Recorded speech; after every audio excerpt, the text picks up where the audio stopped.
D'un monde à l'autre, une émission produite et réalisée par Maïda Sili. Tous les vendredis de 15h à 16h sur RTCI. Chers auditeurs, bonjour et bienvenue dans D'un monde à l'autre. Le numéro de cette semaine nous emmène en Palestine. Il sera question des 70 ans de la Nakba, une occasion de rappeler la catastrophe vécue par les Palestiniens en 1948 et leur droit de revendiquer le retour. Chaque année, entre le 30 mars, journée de la Terre, et le 15 mai, jour de la Nakba, une grande marche du retour a lieu. Le mois de mai marque effectivement le souvenir de l'expulsion de plus de 800 000 Palestiniens dont les descendants attendent encore l'application de la résolution 194 votée le 11 décembre 1948 par l'Assemblée générale de l'Organisation des Nations Unies. Ce texte fonde leur droit au retour. Le 15 mai 2018 est aussi la date à laquelle l'administration de Donald Trump entend inaugurer la nouvelle ambassade des États-Unis à Jérusalem. En signe de solidarité avec le peuple palestinien et avec les centaines de milliers de Palestiniens chassés de leurs terres et qui se retrouvent éparpillés aux quatre coins de la région, D'un monde à l'autre vous propose une édition spéciale cette semaine à l'occasion des 70 ans de la Nakba, avec des portraits de journalistes reporters de guerre palestiniens, des témoignages de militants et militantes en Palestine, de Palestiniens vivant ou ayant vécu en Tunisie, et puis des interviews d'artistes solidaires avec la cause palestinienne comme le poète libanais Wahib Ajmi ou encore la chorégraphe tunisienne Nawel Skandrani. Bienvenue à bord. D'un monde à l'autre. D'un monde à l'autre démarre cette semaine avec un hommage à la chanteuse, compositrice et arrangeuse palestinienne Rim El Banna, la voix de la résistance, décédée le 24 mars dernier après un long combat avec la maladie. Rim El Banna a atteint la reconnaissance dans le monde arabe et sur la scène internationale grâce à ses enregistrements de musique et de chansons traditionnelles palestiniennes qu'elle reprend et qu'elle réarrange, une démarche guidée par sa volonté d'exprimer l'identité du peuple palestinien tout en s'ouvrant à d'autres sonorités du monde. Un album posthume vient de sortir, son titre est Voice of Resistance, la voix de la résistance. Voici le premier extrait de cet album. صوتي لن تكتم صوتي إنه الآن وتر وحيد يقاوم كحبل غسيل لا تطاله الريح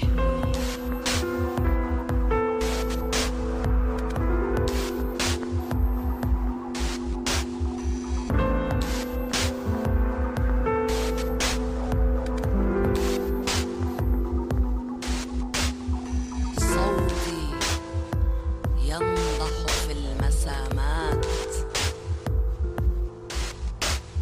وإن سدت مساماتي صوتي في زندي وإن قطعت أوصالي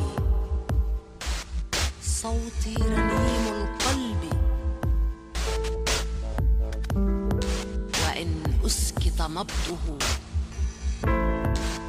صوتي مرآة روحي وإن استلبت روحي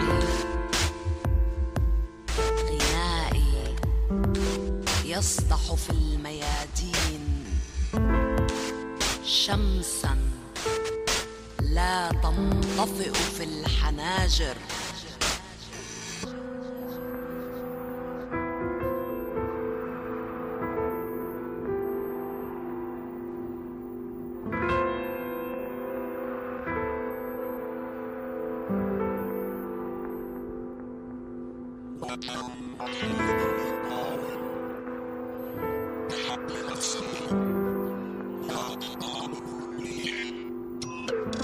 شمسا لا تنطفئ في الحناجر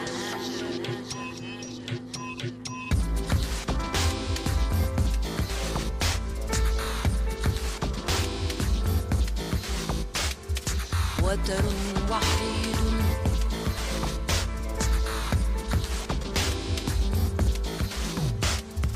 وتر وحيد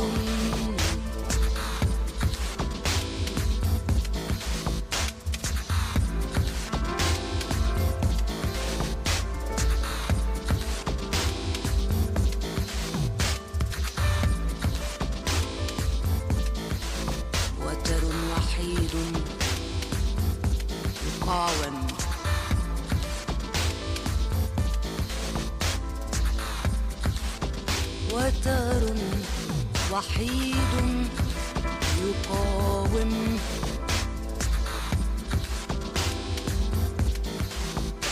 وتر وحيد يقاوم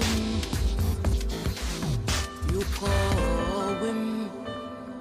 Et c'était un extrait du nouvel album posthume de Rim El Banna. C'est aussi un hommage à cette chanteuse, poétesse, arrangeuse et productrice palestinienne qui avait des relations très particulières avec la Tunisie et les Tunisiens. Une femme qui toute sa vie a été forte et déterminée, qui a mené un combat sur tous les fronts contre l'occupation israélienne, mais aussi contre la maladie. Une véritable dame de fer qui a mené son combat jusqu'au bout. Une artiste qui a aussi, grâce à sa musique, uni le peuple palestinien au-delà les divisions politiques et géographiques, car quand Rim El Banna chantait, elle chantait pour toute la Palestine, chrétiens et musulmans, Fatah et Hamas, Gaza et Ramallah. D'un monde à l'autre.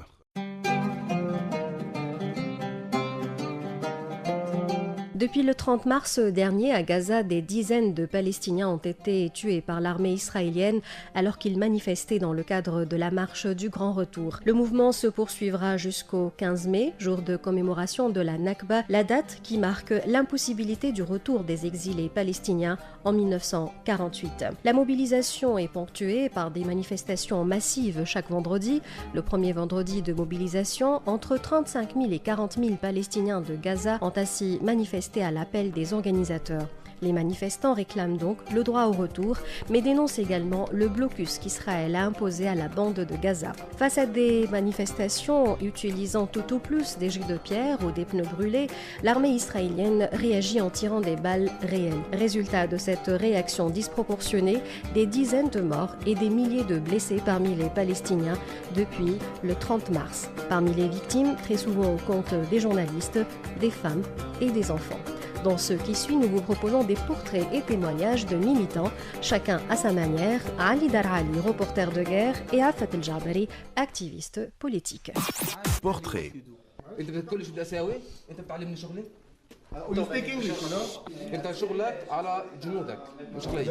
Donnez vos ordres à vos soldats, pas à moi.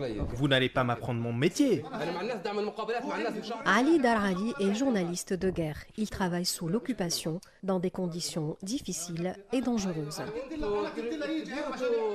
Lutter, défier les colons israéliens, c'est le quotidien de Ali qui tous les jours parcourt les rues des villes palestiniennes pour réaliser ses reportages et rendre compte des violations commises à l'encontre de son peuple. Ils ont tiré sur tout le monde, sur les enfants, sur les femmes à l'intérieur de la maison. L'esprit libre, Ali raconte dans ses reportages, et pour nous, dans D'un monde à l'autre, les humiliations, les rafles, les arrestations et l'impitoyable colonisation.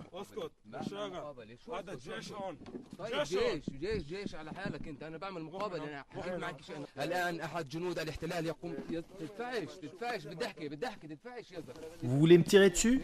Je suis journaliste, je fais mon travail, je ne bougerai pas d'ici. Un soldat essaie de nous empêcher de filmer. Rencontre avec Ali Darali. الصحفي في فلسطين طبعا هو صحفي يختلف في خصوصيته عن الصحفيين والزملاء في أي موقع أو أي دولة أخرى. Le travail d'un journaliste en Palestine est différent du travail journalistique des autres pays. Le journaliste palestinien a un rôle important, il défend une cause et il le fait avec son sang, sa vie et son âme. Le rôle du journaliste palestinien est de rendre compte des violations de l'occupation israélienne, les arrestations, les rafles, les barrières de séparation, et j'en passe, la liste est trop longue. Nous sommes victimes d'une grande sauvagerie de la part des Israéliens. Parmi mes collègues, beaucoup sont arrêtés et d'autres sont tombés en martyrs.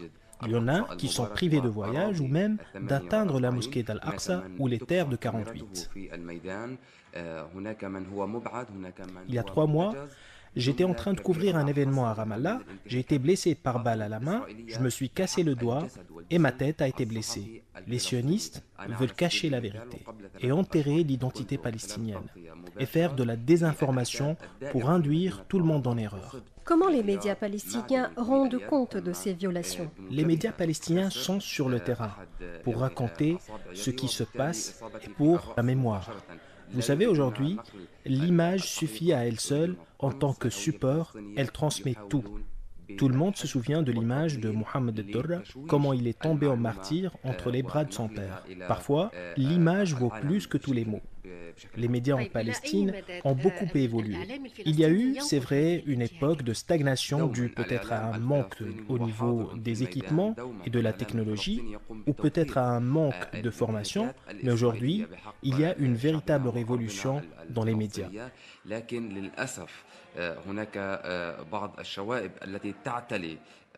En tant que citoyen, comment vous vivez l'occupation? J'ai presque 30 ans. Je ne me souviens pas m'être déplacé un jour d'une ville à une autre sans voir un soldat, un colon, une barrière, sans voir cette séparation discriminatoire entre nous et des voisins, qui hier encore étaient des amis avec qui on partageait tout. Il y a des scènes que nous voyons tous les jours en allant au travail. À l'école, à l'université, toutes ces barrières, ces humiliations, c'est un peu trop. Même assis chez moi, il suffirait que je regarde ma main pour que je me souvienne de l'occupation. Cette blessure témoigne des violations que nous subissons tous les jours. Mais pour moi, c'est un signe de fierté.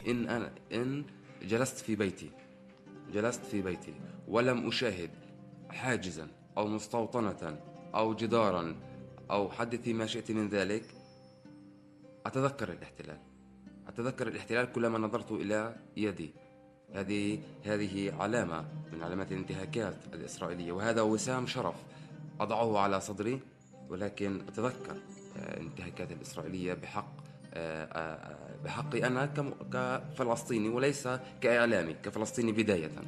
هذا البحر لي، هذا الهواء الرطب لي، هذا الرصيف وما عليه من خطايا وسائل المنوي لي، ومحطة الباص القديمة لي، ولي شبحي وصاحبه وآنية النحاس وآية الكرسي والمفتاح والباب والحراس والأجراس لي، هي حذوة الفرس التي طارت عن الأسوار لي، ما كان لي، وقصصة الورق التي انتزعت من الإنجيل لي، والملح من أثر الدموع على جدار البيت لي.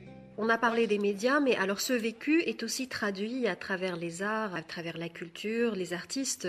Il y en a beaucoup qui ont porté justement la cause, qui étaient aussi de véritables ambassadeurs. Je pense par exemple à Neji Ali, je pense à Alim El-Bannak, à Mahmoud Darwish.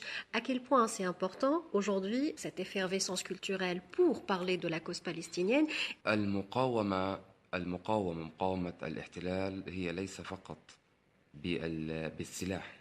La résistance ne se fait pas uniquement avec les armes, cela se fait aussi avec la plume d'un auteur ou le pinceau d'un peintre. Le grand Mahmoud Darwish a écrit une multitude de textes qui resteront gravés dans la mémoire et qui vivront avec les générations futures, parce que les mots ne meurent jamais.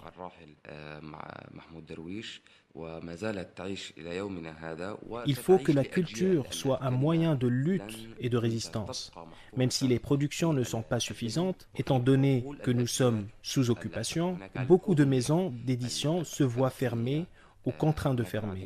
Ce sont les colons qui décident de tout ici. Mais heureusement qu'il y a Internet, ce qui nous permet de diffuser notre culture partout dans le monde. Il y a aussi plusieurs chanteurs qui traduisent la situation dans laquelle nous vivons et qui représentent aujourd'hui la nouvelle génération de Palestiniens. J'en cite par exemple le jeune Mohamed Assef. بأصواتهم ومؤخرا كان يعني الشاب الفلسطيني محمد عساف ربما يكون يعني أحد أجزاء ذلك العمل الفني.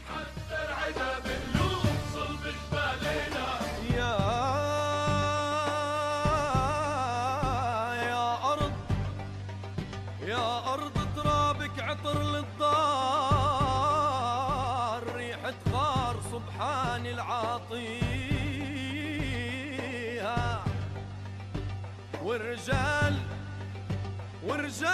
عحباتها بتغار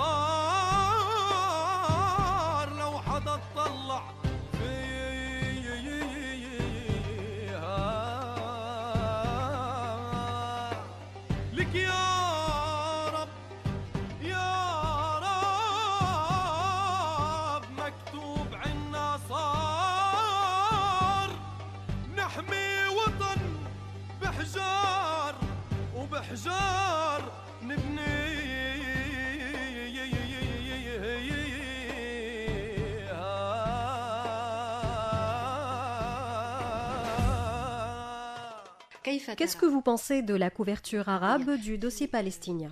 À vrai dire, la couverture médiatique du dossier palestinien par les pays arabes est honteuse.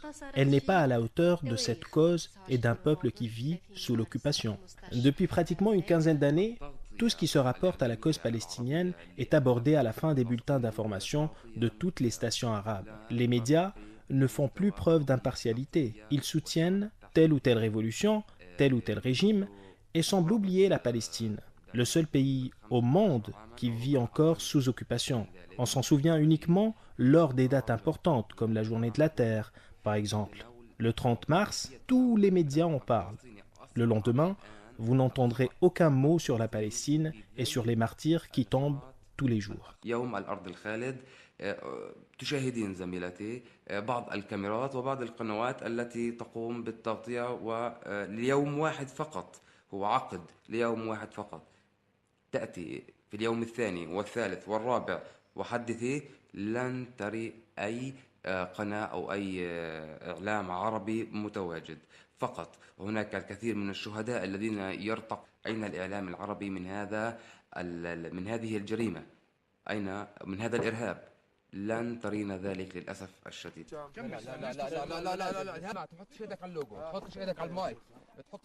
Il a connu toutes sortes de violences et de violations des droits humains. Si dans ses reportages il rend compte du poids et de l'impact psychologique de l'occupation israélienne, pour Ali Darali, être sur le terrain, c'est surtout un acte de résistance. Nous n'allons pas nous taire, quel que soit le prix à payer. Nous avons juré et nous nous sommes engagés à rester fidèles à notre cause et rester auprès de notre peuple jusqu'à récupérer l'État et la souveraineté entière de la Palestine. Et comme l'a dit notre leader et héros national, feu Yasser Arafat, s'il pense que c'est encore loin, nous voyons la victoire proche et bientôt nous vaincrons.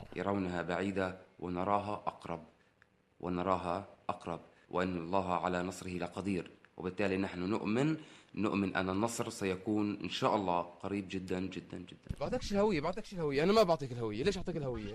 أنا وين رايح؟ مني في أرضي أنا في أرضي. Je ne vous donne pas mes papiers, je suis chez moi. شرطي فلسطيني أنت أعطيك الهوية؟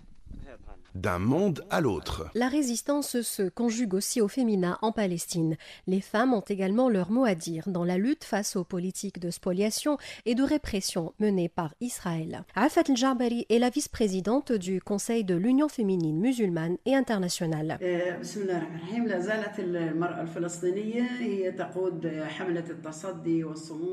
La femme palestinienne mène aujourd'hui encore un combat de résistance à la pire occupation de l'histoire, l'occupation israélienne sioniste. La femme est au premier rang, elle conduit les manifestations, elle est la mère du martyr, la veuve du martyr, c'est celle qui voit s'effondrer son toit au-dessus de sa tête, celle qui sacrifie tout ce qu'elle possède et ce qu'elle a de plus cher, son fils et son mari, pour défendre sa cause.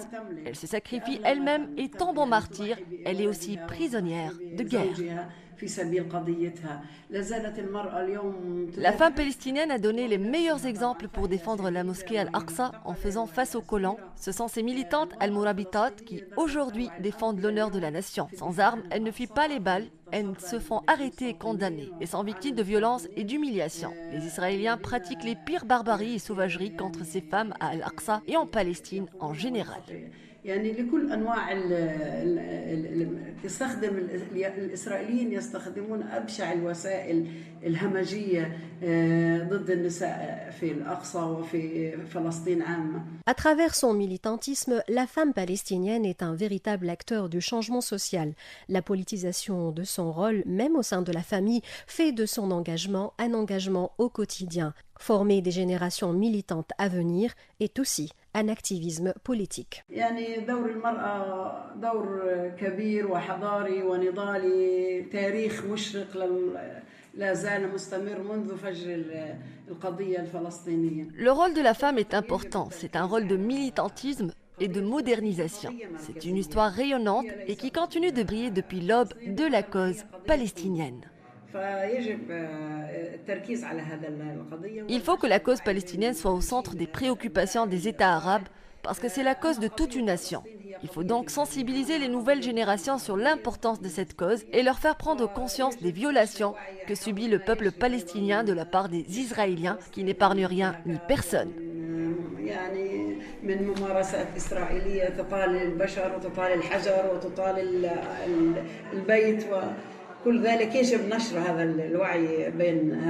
Rafat El-Jarbari est une figure de résistance en Palestine. Elle nous raconte quelques épisodes de sa vie. Ma vie est une série de malheurs. Nous avons été contraints à l'exil en 1968. J'ai épousé un militant qui a passé toute sa vie dans les prisons israéliennes. Nous avons passé très peu de temps ensemble. Mon fils aîné aussi était arrêté alors qu'il n'avait même pas 16 ans. Cette année aussi, il a été arrêté à plusieurs reprises. Il est journaliste. Dernièrement, on lui a confisqué ses équipements.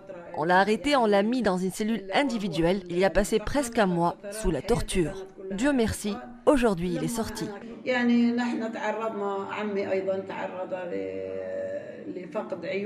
Mon oncle a perdu ses yeux dans les prisons. Nous avons fait ce que nous dicte notre conscience religieuse et patriotique. La résistance en Palestine est une affaire d'hommes et de femmes. Et cette résistance a un coût.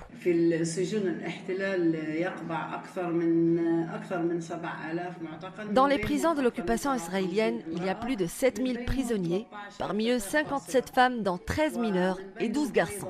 Ils subissent des violences atroces. Les filles, quant à elles, sont victimes de harcèlement sexuel et de violences physiques de la part des soldats sionistes. Rafat, comme toutes les femmes palestiniennes, continue de se battre pour ses droits et ceux de la société palestinienne, avec pour espoir de voir les enfants palestiniens grandir dans une société pacifiée. L'occupation est aujourd'hui le plus grand défi de la femme palestinienne. Cela la prive de la vie. Quand on détruit sa maison, on lui confisque sa terre. Lorsqu'on arrête son mari ou l'on tue son fils, de quelle vie parle-t-on? Malgré tout ça, la femme palestinienne résiste parce que la terre qui la tient debout est une terre dure et elle est prête à se sacrifier pour cette terre. وهي تقف على أرض صلبة ومستعدة هي أن تضحي بكل ما تملك فداء لفلسطين. هذا أساسي، شيء أساسي في معتقدها وفي حياتها. Et parce qu'il y a sur cette terre ce qui mérite d'être vécu, nous allons poursuivre avec ce beau texte de Mahmoud Darwish, interprété par la chanteuse tunisienne Lubna Norman, على هذه الأرض ما يستحق الحياة.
Il y a sur cette terre ce qui mérite d'être vécu.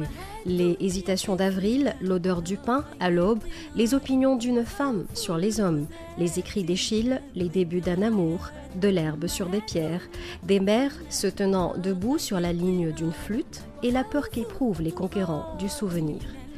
Il y a sur cette terre ce qui mérite d'être vécu, la fin de septembre, une dame qui franchit la quarantaine avec tous ses fruits, l'heure de la promenade au soleil en prison, un nuage mimant une nuée de créatures, les ovations d'un peuple pour ceux qui montent à la mort souriant, et la peur qu'ont les tyrans des chansons. Il y a sur cette terre ce qui mérite d'être vécu. Il y a sur cette terre la maîtresse de la terre, le commencement des commencements, la fin des fins. On l'appelait Palestine et on l'appelle désormais Palestine. Madame, je mérite, parce que vous êtes Madame, je mérite de vivre. Mahmoud Darwish, traduit par le poète Jalel Gharbi.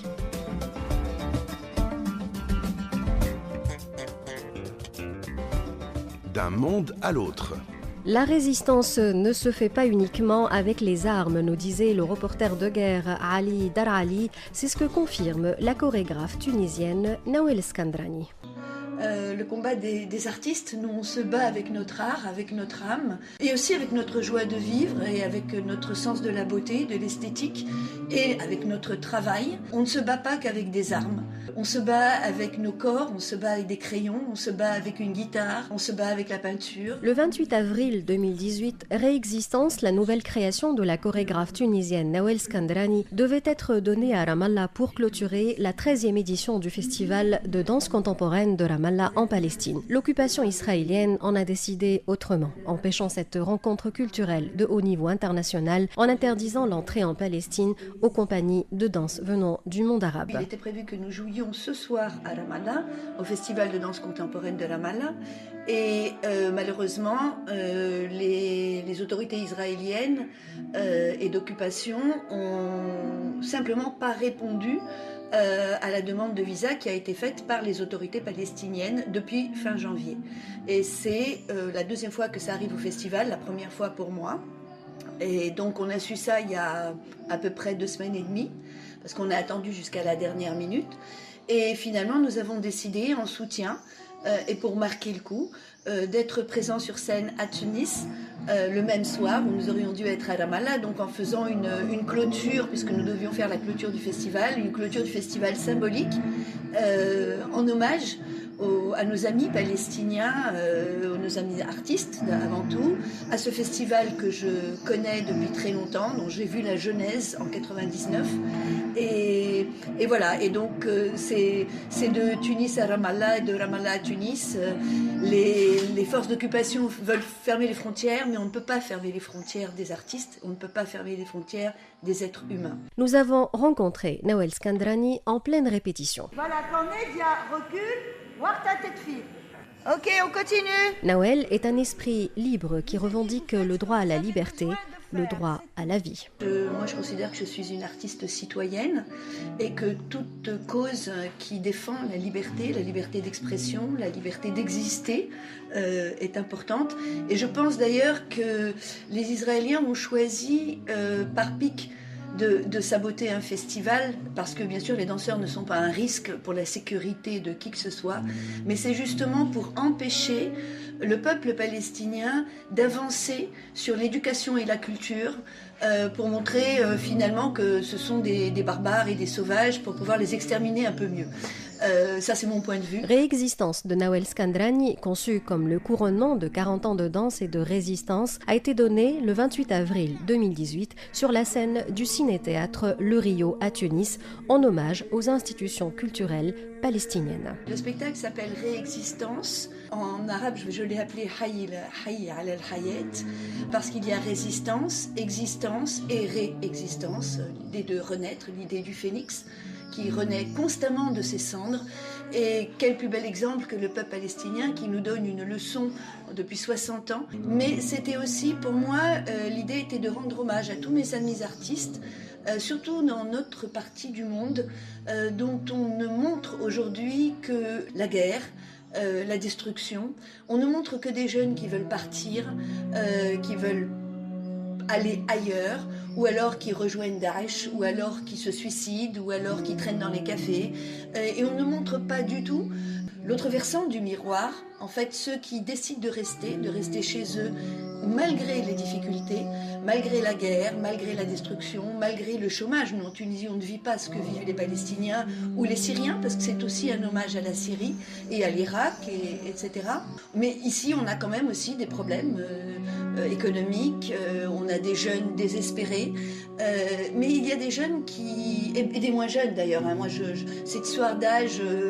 c'est pour ça que sur scène, il y a plusieurs tranches d'âge, hein. Ça va de 20 à 40 ans. Justement, ce que je voulais avec ce spectacle, hein, ça fait longtemps que je le rêve, ça fait plus de 3-4 ans, et l'idée m'est venue en fait d'amis syriens qui sont restés à Damas, qui ont continué à créer malgré les difficultés. Et donc voilà, oui, montrer le verre à moitié plein et pas à moitié vide, montrer qu'avec l'art, avec la culture, on peut encore espérer, on peut changer le monde, et que tout le monde ne veut pas partir, que tout le monde n'est pas dans la désespérance, mais qu'on est dans l'espérance. Pour moi, c'était aussi très important justement que ce spectacle soit montré en Palestine et j'espère demain en Syrie, parce que finalement notre combat est le même. C'est un spectacle multidisciplinaire, comme j'ai l'habitude de le faire depuis longtemps. Donc avec les danseurs, il y a aussi d'abord 2 comédiens sur scène, il y a aussi un musicien là en live qui est Jaoul Basti, c'est une musique de création. Il y a la vidéo de Sergio Gazzo, et puis il y a les lumières. Voilà, c'est un spectacle qui est gai, qui est ludique. Et ce que je voulais aussi, c'était montrer qu'on peut parler de choses graves, mais avec le plaisir. On peut faire quelque chose de ludique tout en parlant de choses graves. Je crois que ici, comme ailleurs, on est un petit peu fatigué. Les gens, le public, sont un petit peu fatigués qu'on leur enfonce encore plus le clou en leur disant que les choses vont mal, que tout est noir, que tout est gris, qu'il n'y a pas d'espoir. Justement, je trouve qu'en Tunisie, les gens ont un petit peu trop tendance à se plaindre. Et quand on voit ce qui se passe justement en Palestine, pour moi, j'ai reçu une très grande leçon. En y allant, effectivement, je suis d'abord allée en 99. C'était la première édition. C'était une mini édition. C'était une espèce de ballon d'essai qui s'est arrêté en 2000 puisqu'il y a eu la deuxième intifada.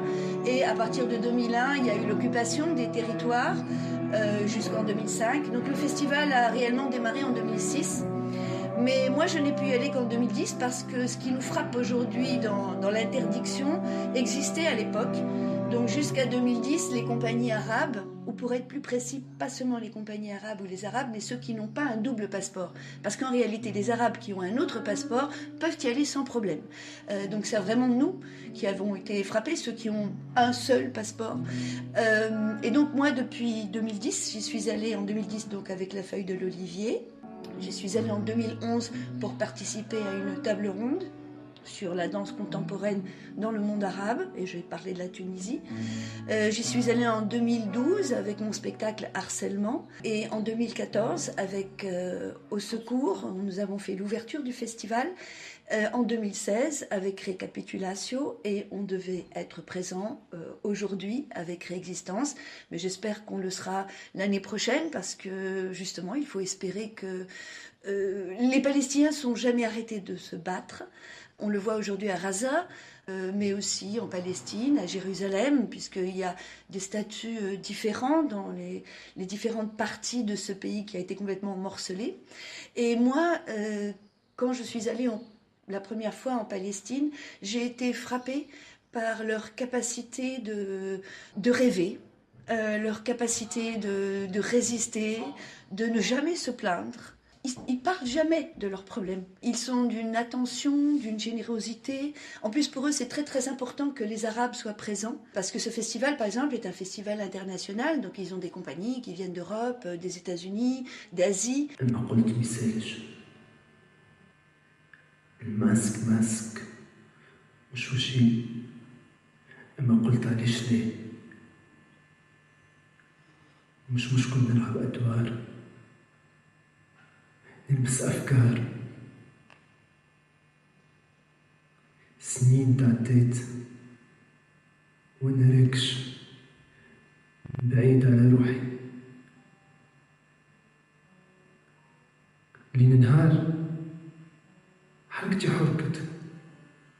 مشيت بدل لميت الماسكوات وخبيتهم في الخزانة. سرحت، حلمت،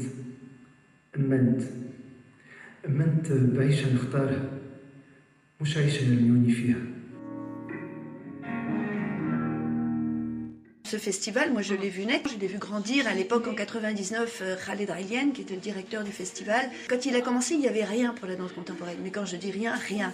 Aujourd'hui, ils ont beaucoup de danseurs formés, qui sont partis mais qui sont revenus. Ils ont le festival, mais ils ont aussi une compagnie de danse. Il y a une école. C'est absolument incroyable ce qu'ils ont fait en si peu de temps.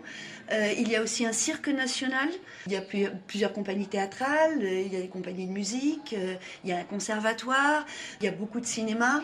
Et puis même à Raza, où alors là, les gens ne peuvent pas sortir du tout. Du coup, il y a 2 compagnies de hip-hop. Ils ont beaucoup de graffeurs, à part bien sûr les poètes, etc. Mais ça, c'est quelque chose qu'on connaît plus. Mais aujourd'hui, ils sont d'abord dans une modernité, parce qu'ils sont extrêmement connectés au reste du monde. À Tunis aussi, il y a beaucoup d'effervescence. Les gens ne se rendent peut-être pas compte. Ils n'arrêtent pas de dire oh là là, il n'y a rien, les gens se plaignent sur Facebook. Mais en réalité, c'est faux. On est là, on résiste, c'est pas facile, c'est même parfois dur. Mais on est là, et c'est ce que je dis au début du spectacle. Je dis Ahna mawjoudin, ahna hayyin. On est présent, on existe et on est vivant. Et il va falloir que les politiques comptent avec nous, pas seulement sur nous pour profiter de nos impôts, mais avec nous, parce que ce pays ne pourra pas se construire sans nous.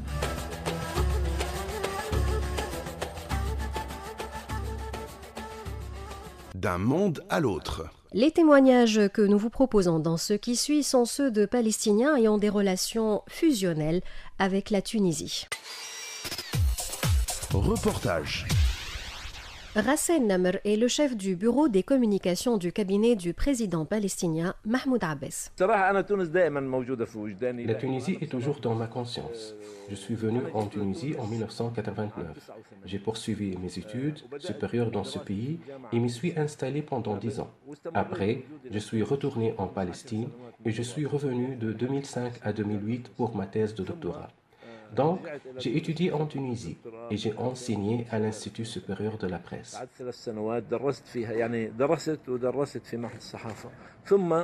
Ensuite, après la division qui s'est passée entre Gaza et la Cisjordanie, j'ai senti que j'avais une responsabilité à l'égard de la Palestine. Beaucoup de mes collègues et amis tunisiens m'ont sollicité pour rester en Tunisie. Je leur ai dit qu'il y a en Tunisie suffisamment de compétences pour meubler le vide que je laisserai si mon départ va créer un vide. Mais la Palestine a besoin de moi, plus que la Tunisie. C'est la raison pour laquelle j'ai décidé de retourner en Palestine.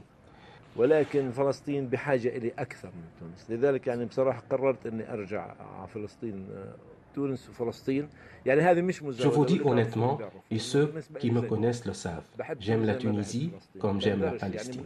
Quand je suis arrivé ici en 1989, j'avais un sentiment de bien-être bizarre et j'avais dit à un ami à l'époque, j'espère que les années vont passer rapidement. Il m'a dit pourquoi? Je lui ai dit, je sens que je vais avoir un rapport très particulier avec ce pays et que l'avenir me réserve de belles surprises ici. Et maintenant, je le sais. J'ai eu tous mes diplômes ici, j'ai été formé en Tunisie, ma femme et mes enfants ont la nationalité tunisienne et je n'ai jamais rencontré de problème en Tunisie. La seule fois que j'ai eu des soucis, c'était à l'époque de Ben Ali. C'était au sujet de ma carte de séjour. Et je n'oublierai jamais la mobilisation de mes collègues parce qu'au final, j'ai eu ma carte.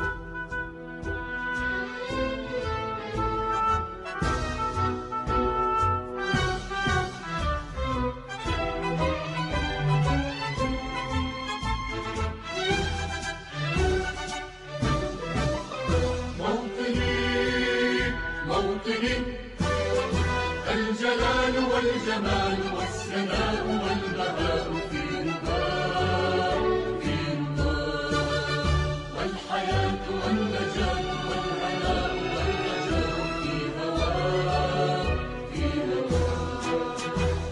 يعني احنا لما بنسمع موطني انا لحد الان لما بسمع موطني Quand j'entends la chanson Montini, Aujourd'hui encore, j'ai les larmes aux yeux parce que ça me rappelle mon enfance et beaucoup de beaux souvenirs.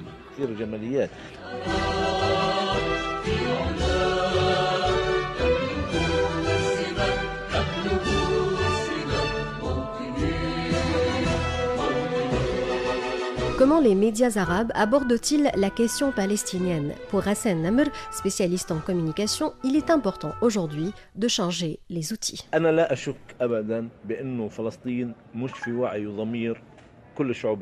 Je suis certain que la Palestine est dans la conscience de tous les peuples arabes, surtout les générations qui ont grandi avec la cause palestinienne. Et même les jeunes générations sont conscientes de cette cause. Il y a toujours des incidents qui remettent sur le devant de la scène la cause palestinienne, comme ce qui s'est passé à Ahd Tamimi par exemple. Mais la manière avec laquelle nous abordons cette question est encore très classique. Je prends la décision de Trump par exemple. J'ai toujours dit que les médias arabes ont failli dans leur manière de traiter ce sujet, parce qu'ils n'ont pas expliqué cette décision, ce qu'elle représente, ses conséquences. Demandez à n'importe qui dans la rue ce que signifie cette décision. Il ne saura pas vous répondre. Nous avons besoin de changer les outils pour une meilleure prise de conscience de la cause palestinienne et de toutes nos autres causes. في الشارع العربي للقضية الفلسطينية ولجميع قضايانا مش بس القضية الفلسطينية.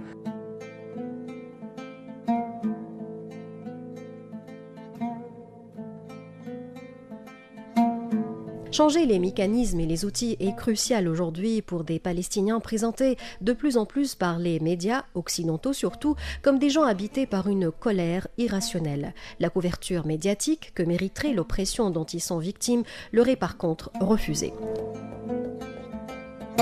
S'il est peu de conflits faisant l'objet d'une médiatisation aussi importante, pour Hassan Namr, il est important de mettre plus l'accent aujourd'hui sur l'analyse scientifique. Un avis partagé par Mariam Barouthi, écrivaine palestino-américaine, qui pense que les médias grand public mettent toujours l'accent sur la réaction palestinienne et jamais sur les actions israéliennes, ce qui laisse croire que les Palestiniens sont à l'offensive alors qu'ils ne font que se défendre. Elle écrit dans un article publié dans Chronique Palestine, je la cite, « Depuis des décennies, la question palestinienne est présentée comme un conflit entre deux camps de force égales. Le contexte de la colonisation, l'apartheid, les implantations illégales, les exécutions extrajudiciaires, les démolitions de maisons, les arrestations arbitraires et les détentions administratives ne sont que des notes de bas de page dans le discours global. On évite d'utiliser le mot colonialisme parce qu'il évoque les crimes d'une époque que les puissances occidentales préfèrent oublier. Rien ne changera en Palestine tant que cette vision coloniale ne sera pas remise en question et que les médias grand public ne seront pas obligés de changer de discours. Il faut que beaucoup plus de personnes dans le monde prennent conscience de ce qui se passe réellement en Palestine pour que la pression oblige les gouvernements à changer de position et à cesser de soutenir le projet colonial d'Israël. Entretenir le discours médiatique actuel, ce n'est pas seulement se rendre complice de l'oppression des Palestiniens par Israël, c'est quelque part aussi l'encourager. Fin de citation.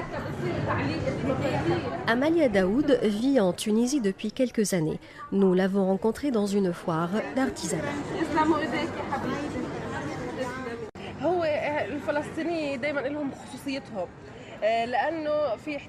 Les Palestiniens vivent sous l'occupation et cela les diffère des autres. Vous me direz que finalement on vit normalement, on respire, on bouge, etc. Le problème c'est que nous vivons dans une prison à ciel ouvert, surtout avant Internet. Nous avons vécu dans une prison depuis 1967. Moi je suis née en 1985. J'ai connu la première intifada et ensuite la deuxième. Mais je ne peux pas parler de ma petite personne. Il y a une situation générale que tous les Palestiniens vivent. Nous vivons dépourvus de rêves et d'ambitions, et ce à cause du blocus qui nous a été imposé. Mais lorsque j'ai quitté la Palestine, j'ai pu rêver et concrétiser mes rêves. Les choses sont un peu différentes pour les générations qui ont connu Internet, parce qu'ils sont un peu connectés au reste du monde. Mais de façon générale, que vous soyez à Gaza ou en Cisjordanie, vous n'avez aucune relation avec l'autre, parce que l'autre c'est un ennemi qui essaie de vous effacer et de s'imposer. Et l'autre qui n'est pas ennemi, avec qui vous pouvez échanger et évoluer, n'existe pas. Du coup, Nous stagnons depuis 1967. كل عاداتنا وتقاليدنا ونرجعوا نعيشوها تبعت 67 لأنه الآخر هو اللي بيطورك، الآخر هو اللي بيعطيك هويتك. Amalia Daoud défend l'identité palestinienne avec son artisanat. Dans ses œuvres handmade, elle raconte son histoire, elle raconte l'occupation, mais aussi et surtout la résistance. C'est en Tunisie qu'Amalia a concrétisé son rêve, le rêve de se réapproprier son héritage artisanal, créer un renouveau pour cet artisanat et affirmer sa valeur en dehors de la Palestine. La Tunisie est pour elle aussi une patrie. Quand je suis arrivée en Tunisie, la première personne à qui j'avais dit que j'étais palestinienne s'est mise à pleurer. Ces larmes résument les années que j'ai passées ici en Tunisie après avoir rencontré cette personne. Ces larmes résument la relation entre les Palestiniens et les Tunisiens. Je me souviens encore de cette personne qui a éclaté en sanglots. C'est ça la position de la Tunisie. Amalia Daoud a exposé avec d'autres Palestiniens dans le cadre de la première édition du festival Le Printemps de la Palestine, organisé par l'association FIDE pour la Palestine et d'autres ONG tunisiennes. Des expositions, des spectacles, des projections de films, des tables rondes, de la musique et de la danse étaient au menu de cette première édition. Il y avait surtout, au grand plaisir des Tunisiens, la dabka palestinienne.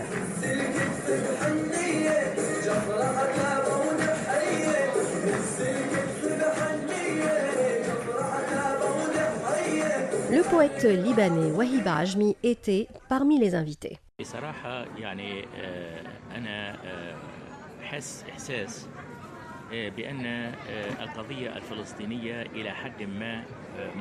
J'ai le sentiment que la cause palestinienne est négligée, surtout de la part des États arabes. Le fait que les populations dans le monde arabe ne prennent pas conscience de l'importance de cette cause fait d'elle une cause reportée, alors qu'elle est urgente. C'est une cause humaine, juste, qui n'est pas uniquement arabe, mais c'est une cause internationale.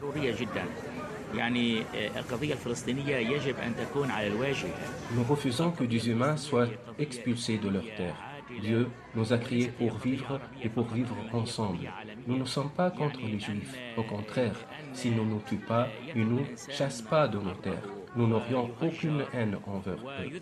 Mais s'ils viennent et s'approprient ce qui ne leur appartient pas, nous ne l'acceptons pas. Nous aurions la même réaction si un État arabe irait chasser des citoyens hors de chez eux et s'installer à leur place. Nous refusons toutes les sortes d'extrémisme. Et je pense que nous avons besoin aujourd'hui d'une nouvelle culture qui soit enseignée dans les programmes scolaires de tous les niveaux. Si nos jeunes citoyens sont éduqués et sensibilisés dès le plus jeune âge à cette cause, ils feront tout pour la triompher. حبيب لنا ولكن أن تصبح القضية غير ذلك يعني بمعنى أن الإسرائيلي يحتل الأرض غيره وهي الأرض الفلسطينية. Nous subissons encore les conséquences de la colonisation, hélas, dont le projet était de nous diviser. Regardez ce qui se passe maintenant en Irak, en Syrie, en Libye. Comment tout a été détruit, comment les Arabes s'entretuent. Il y a un climat de haine et d'hostilité, et c'est dangereux. Il faut accepter les différences et apprendre à vivre ensemble. Il faut absolument réorienter la boussole. أصبح هناك جو من الكراهية بين الناس العرب وهذا خطير جدا خطير جدا.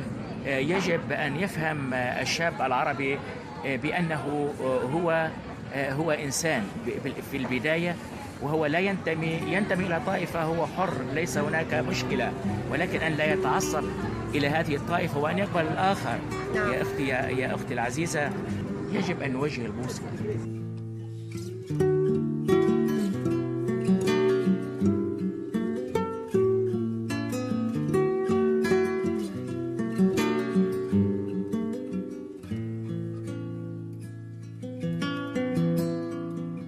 Pour réorienter la boussole, selon le poète Wahib Ajmi, il faut deux conditions. Dialoguer avec les hommes de religion qui ont une influence sur les jeunes et fermer tous les médias suspects qui incitent à la haine et à la division.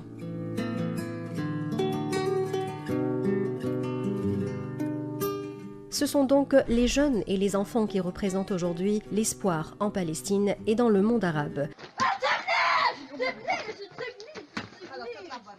L'adolescente Ahd Tamimi est devenue une icône de la résistance palestinienne. Sa vidéo, lors de la confrontation avec les soldats israéliens, a fait le tour du monde. Son arrestation et son procès a servi à montrer une autre réalité, celle des mineurs emprisonnés par les tribunaux militaires israéliens. La situation d'Ahd n'est en fait que la partie émergée de l'iceberg. Des centaines d'enfants et d'adolescents des territoires occupés sont détenus dans des prisons israéliennes militaires. Geneviève Boutin est la représentante spéciale de l'UNICEF en Palestine. Dans les prisons israéliennes militaires, dans la Cisjordanie, on sait qu'en moyenne, selon les chiffres officiels, il y a 340 enfants qui passent par ces prisons à chaque mois, en moyenne. Il y a en plus de ça quelques enfants qui sont aussi en prison à Jérusalem-Est, qui sont dans des prisons civiles israéliennes, dont les chiffres sont beaucoup moins clairs. Mais lorsqu'il y a des tensions, comme on a eu par exemple en décembre et janvier, on a eu des semaines où on voyait 15 à 20 arrestations d'enfants à chaque semaine à Jérusalem-Est. Mais ceci est contraire aux droits de l'enfant. Que fait le bureau de l'UNICEF en Palestine justement pour protéger ces enfants des arrestations, des interrogatoires qui peuvent être difficiles pour les enfants en Palestine et même des peines parfois parce qu'il y en a qui ont été condamnés comme Ahd Tamimi par exemple, elle doit passer 8 mois en prison. Oui, alors il faut savoir que c'est pas tout à fait complètement illégal de mettre les enfants en prison, mais évidemment, la Convention des droits de l'enfant nous dit qu'il n'est pas dans le meilleur intérêt de l'enfant, évidemment, d'être en détention et qu'on doit éviter à tout prix, que ça doit être vraiment un moyen de dernier ressort. Donc, nous faisons un plaidoyer en privé avec les autorités israéliennes pour essayer vraiment de mettre en place dans les faits, l'esprit de cette Convention des droits de l'enfant qui s'applique en Israël et en Palestine, parce que les deux États ont ratifié cette convention. Nous avons aussi des partenaires avec lesquels nous travaillons pour documenter les violations, parce qu'il y a beaucoup de ces enfants qui nous racontent après qu'ils ont subi un certain nombre de mauvais traitements pendant leur détention. Et on se sert de cette information pour faire un plaidoyer. Nous avons aussi une offre à travers nos partenaires d'aide légale, même en amont.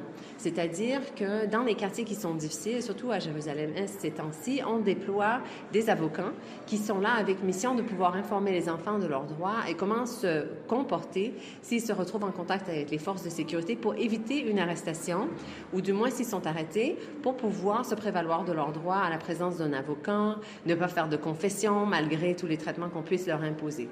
Donc, on essaie de prévenir que ces enfants passent trop de temps en prison et en même temps, en parallèle, on est en dialogue avec les autorités. Bon, ce n'est pas un dialogue très, très actif, mais c'est un dialogue qu'on cherche à activer pour essayer de demander à l'État israélien, en effet, d'éviter certaines pratiques qu'on a pu documenter qui sont complètement contre les intérêts des enfants palestiniens. Pour les petits comme pour les grands, la Nakba continue. La Nakba, cette catastrophe qui est celle de milliers, désormais de millions de Palestiniens forcés à l'exil en 1948 et empêchés de revenir sur leur terre, aura 70 ans ce 15 mai 2018. Cette catastrophe continue à Gaza où les conditions de vie sont inhumaines, mais aussi à Jérusalem-Est et en Cisjordanie où l'expansion des colonies mène à la destruction de maisons et d'infrastructures palestiniennes et au déplacement forcé des populations hors de leurs terres.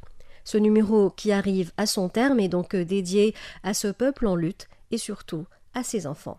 Merci à tous et à la semaine prochaine. Bonjour, je m'appelle Ayette, j'ai 7 ans et je m'adresse aux décideurs. Sur cette planète, trop d'enfants naissent et vivent dans la guerre. Trop d'enfants vivent aujourd'hui encore dans la peur et la tristesse. Trop d'enfants souffrent en Palestine, en Syrie, en Yémen et partout dans le monde.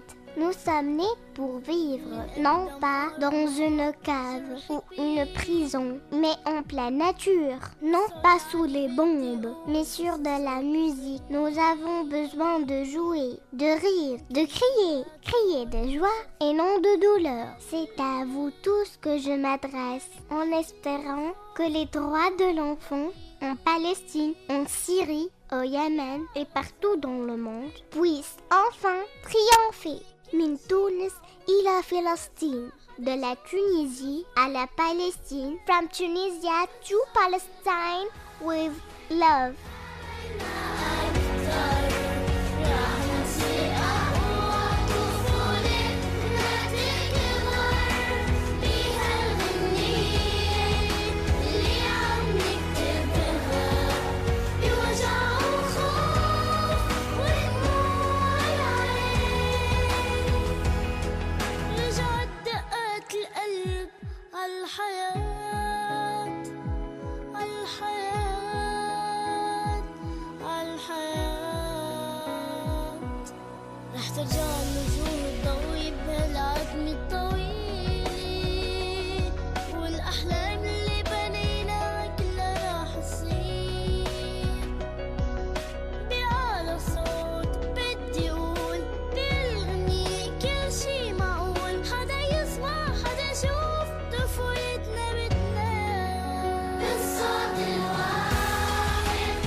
D'un monde à l'autre, une émission produite et réalisée par Maïda Sili. Tous les vendredis de 15h à 16h sur RTCI.